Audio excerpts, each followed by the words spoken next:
The mortgage number most Canadians never calculate is the mortgage lifetime cost of credit. 99% of Canadians only want to know the mortgage rate. Well, this is a mistake, and I will show you exactly why here. Because frankly, this is exactly how much your bank makes off your family. So let's dive right into this explainer. Today, we're unpacking some fascinating source material developed by mortgage expert Camilo Rodriguez in his book, From Debt to Zero. We're going to completely flip how you look at the absolute biggest debt you'll ever take on by systematically reverse engineering the entire banking machine. So think about it for a second, that 99% of people, they're hyper-focused on snagging the absolute lowest interest rate possible, right? They spend hours shopping around, haggling, and then they brag to their friends if they manage to lock in a rate at 1 or 2%. It feels like this massive victory, doesn't it? But relying on just that one number is a total trap. It's really the price we pay for blindly following the crowd. Because, get this, even at those rock-bottom rates, financial institutions are still raking in record-breaking profits directly from everyday families just like yours. So if the rate isn't the magic number, what on earth is? Well, it's this, the mortgage lifetime cost of credit.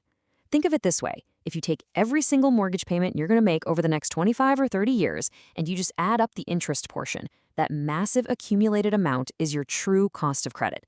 That is the actual, literal dollar amount that walks right out of your family's pocket and goes straight into the bank's profit margins. Optimizing for this number rather than just the interest rate absolutely changes everything. Okay, our game plan for this explainer is to give you a solid mortgage analysis plan. We're going to cover, number 1, the great mortgage mistake. 2, the true cost of borrowing. 3, unmasking bank profit centers. Number 4, the PAYOFF framework. 5, advanced wealth building strategies. And finally, number 6, how to reclaim your family wealth. Let's get right into it. Starting with Section 1, the great mortgage mistake and the price of following the crowd. We're all kind of brainwashed into following the crowd, assuming that a low rate just magically solves all our problems. But honestly, bragging about a 1 or 2% rate means absolutely nothing if you are still overpaying the bank by tens of thousands or even hundreds of thousands of dollars over the decades. The thing is, if you don't fully grasp the real problem, you can't possibly implement the right solution. You have to optimize for the total cost of credit. That is literally the only way to stop the bleeding of your family's wealth. Moving on to Section 2, the true cost of borrowing and calculating what we'll call the LAB. Here's a really fascinating reality check for you. Practically anyone can whip out their phone, open a banking app, and find their mortgage interest rate in about 5 seconds. But ask around and almost nobody can tell you their total cost of credit.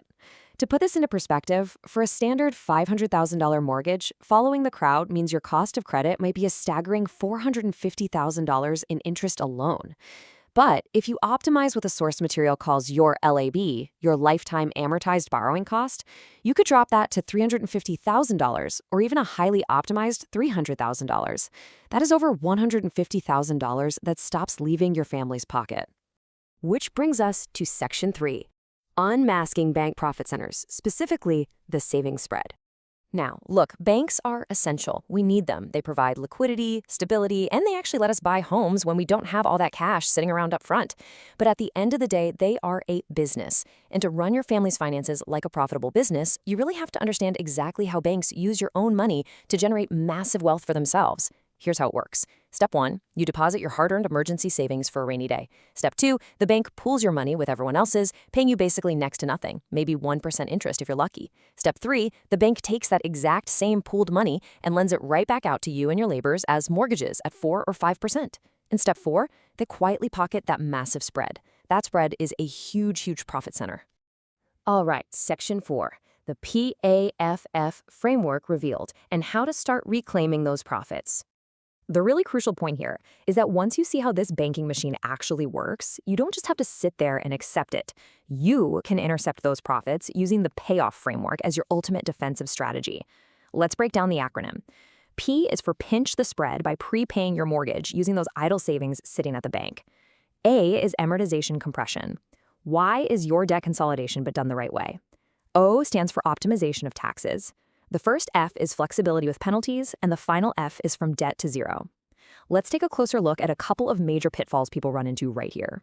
So compressing your amortization by voluntarily paying just a little bit more principal, that saves you years, literally years of interest. But compare that to bad debt consolidation. A lot of times, people will bundle high-interest credit cards and car loans right into their mortgage. Sure, it instantly lowers their monthly payment, acting like this quick financial sugar rush. It feels amazing today, but what they're actually doing is stretching short-term debt out over 25 years. Your financial health actually takes a nosedive because your total cost of credit dramatically skyrockets, which just hands the bank even more profit. Let's dive into Section 5, Advanced Wealth Building Strategies. We're talking tax optimization and penalties. Focusing heavily on the O and the first F of our framework, we're going to look at a totally underutilized section of the tax code, one that can turn a normal, everyday mortgage into a crazy, powerful wealth-building tool. The general rule of thumb is this: if you borrow money to invest with the expectation of generating income, the interest on that borrowed money is actually tax-deductible. The source material outlines 4 strategic ELAB methods to utilize this rule.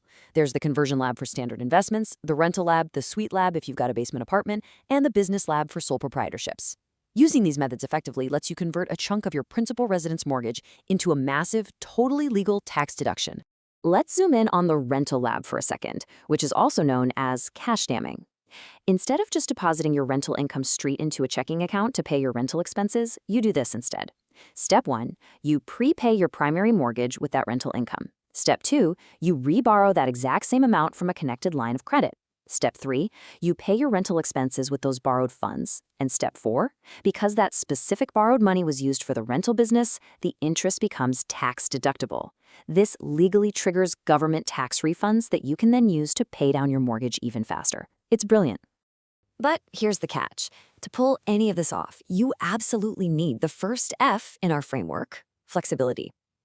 You see, everyone negotiates their interest rates super heavily on the front end when they're signing all that paperwork, but almost nobody reads the fine print on the back-end contract regarding penalties. So ask yourself this right now.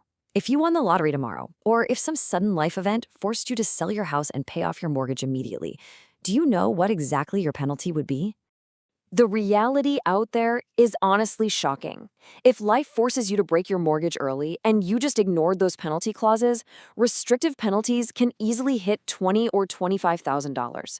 Think about that. You are literally handing the cash equivalent of a brand new car right back to the financial institution.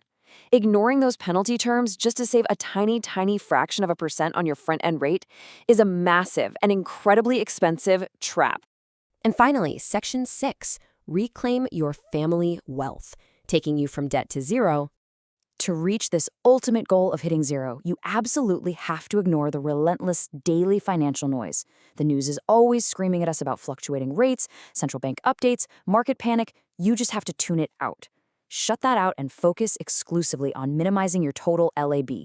Imagine taking a standard path, say a 30-year, $2,500 a month mortgage, and applying this framework to shrink it down to just 20 years. By completely eliminating those last 10 years of payments, you retain $30,000 annually. Over a decade, that is $300,000 of retained wealth for your family. We're talking money for your kids' education, family trips, investments, and honestly, most importantly, your own peace of mind. You really can master this entire system, implement your own personalized mortgage analysis plan, and seriously stop overpaying the bank starting today. To dive much deeper into the source material we covered in this explainer, I highly encourage you to go to the original post here. https://mortgageslab.ca/from-debt-to-zero-book. Because, once you actually see the mechanics of how this banking machine operates, you really can't unsee it. So I'm going to leave you with this final provocative thought. It all comes down to a choice of whose net worth you actually want to build. Are you going to keep paying for your bank's record profits, or are you ready to start funding your own family's future? The choice is entirely yours.